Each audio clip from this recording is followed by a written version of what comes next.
اب میں ایک عملی سوال کہہ رہا تھا کہ اس میں ایک بڑا عملی سوال ہے، میں کیا کروں؟ میں ایک ایسے ماحول میں رہ رہا ہوں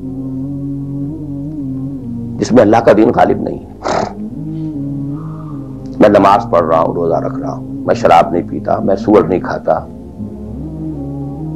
چلو میں نے اپنا اکاؤنٹ جو ہے بینک میں جو ہے کرنٹ اکاؤنٹ رکھا ہوا ہے، میں نے کوئی سود نہیں لیا، میں سود لینا چاہتا ہوں. کیا کروں؟ اکیلا چنا پہاڑ کو تو نہیں پھوڑ سکتا، پورا نظام تو میرے بدلنے سے نہیں بدل جائے گا. تو میں تو رہا پھر 40%، 50%، 60%، 70% کافر کا کافر.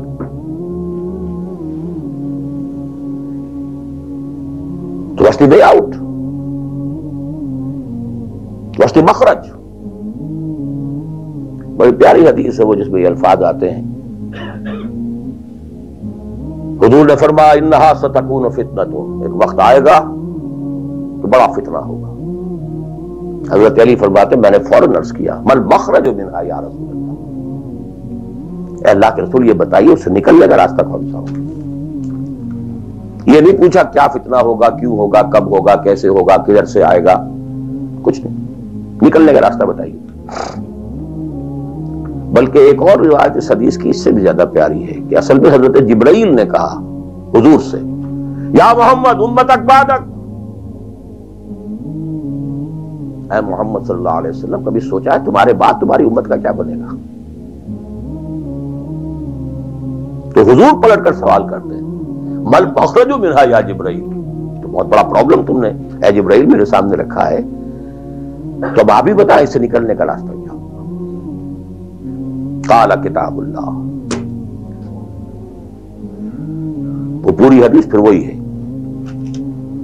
کتاب اللہ فیہ خبر ما قبلکم ونبأ ما بعدکم وحکم ما بینکم وہو الذکر الحکیم وہو الصراط المستقیم وہو حبل اللہ المتین. اس کا مخرج کیا ہے؟ یہ ہے اصل میں میرے اور اگر تو یہ بات سمجھ میں آ گئی، اس کے لیے تصور سمجھ لیجئے ہمارے دین میں کفارے کا ایک تصور ہے. آپ نے روزہ توڑ دیا وہ تو ٹوٹ گیا، کیا کروں، جڑ تو نہیں سکتا.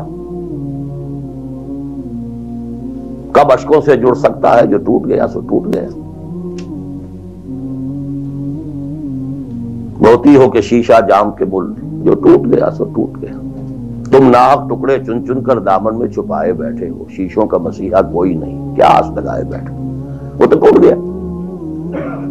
لیکن اس کا کفارہ دے دیا گیا. کفارہ ہے، قسم کھائی تھی یہ نہیں ہے کہ اب توڑ نہیں سکتے، غلط کھا بیٹھے توڑو. کفارہ. آج میں اس لفظ کفارہ کے حوالے سے آپ کے سامنے وہ بات رکھ رہا ہوں. اب مجھے اللہ نے پیدا کر دیا اس دور میں، کسی کو ہندوستان میں پیدا کیا، کسی کو انگلستان میں کیا ہے، کسی کو امریکہ میں کیا ہے، کسی کو پاکستان میں کیا ہے، کچھ کو پاکستان پہنچا دیا ہے چاہے زبردستی چاہے اپنی مرضی سے، کسی کو یہاں پہنچا دیا ہے چاہے کسی بھی نیت اور کسی بھی ارادے سے. لیکن اب ہے کہیں ہے، کیا کریں؟ کوئی کفارہ ہونا چاہیے، کوئی مخرج ہونا چاہیے. بس یہی کفارہ ہے. پھر نوٹ کر لیجئے اس ماحول سے سوائے سبسسٹنس لیول کے اور کچھ حاصل مت کرو، اور اس سبسسٹنس لیول پر بھی جو کچھ تم نے کھایا پیا ہے اور سانس لیا ہے، جو انرجی کریٹ ہوئی ہے، اس کا میکسیمم اس جہاد میں صرف کر دو کہ اس نظام کو بدلو. تمہاری یہ جد و جہد، تمہاری یہ کوشش کفارہ بن جائے گی. اس کا معذرۃ الی ربکم، معذرت پیش کر سکو گے اللہ کے. اے اللہ میں نے اس نظام کے ساتھ ریکنسائل نہیں کیا. اے اللہ میں نے اپنی توانائیوں اور اپنی محنتوں سے نہ اپنے لیے کوئی جاگیر بنائی نہ اپنے لیے جائیداد بنائی. اے اللہ میں کوئی دولت چھوڑ کر نہیں مرا. اے اللہ میں نے اپنے بچوں کو بھی اسی کام کے لیے لگا دیا تھا. میں نے ان کی دنیا سے بڑھ کر ان کی عاقبت کی فکر کی ہے. نہیں کر سکا، آگے کچھ نہیں ہو سکا تو میں بے بس ہوں. حضرت نوح بھی تو بے بس تھے، کیا کر گئے؟ لیکن اگر کسی بھی درجے میں ریکنسیلیشن ہے، کمپیٹیبلٹی ہے، اس کو آپ نے ایکسپٹ کر لیا ہے، اس میں پھلنے پھولنے اور پھیلنے کا بندوبست کر رہے ہیں، you are doomed. Everything will be multiplied by a big zero and will become a zero. یہ ہے جو میں سمجھا.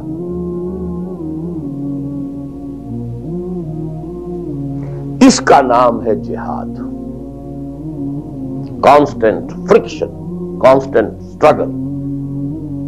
جان مال، ان صلاتی و نسکی و محیایا و مماتی للہ رب العالمین. میری زندگی کا مقصد تیرے دین کی سرفرازی. میں اسی لیے مسلمان، میں اسی لیے نمازی.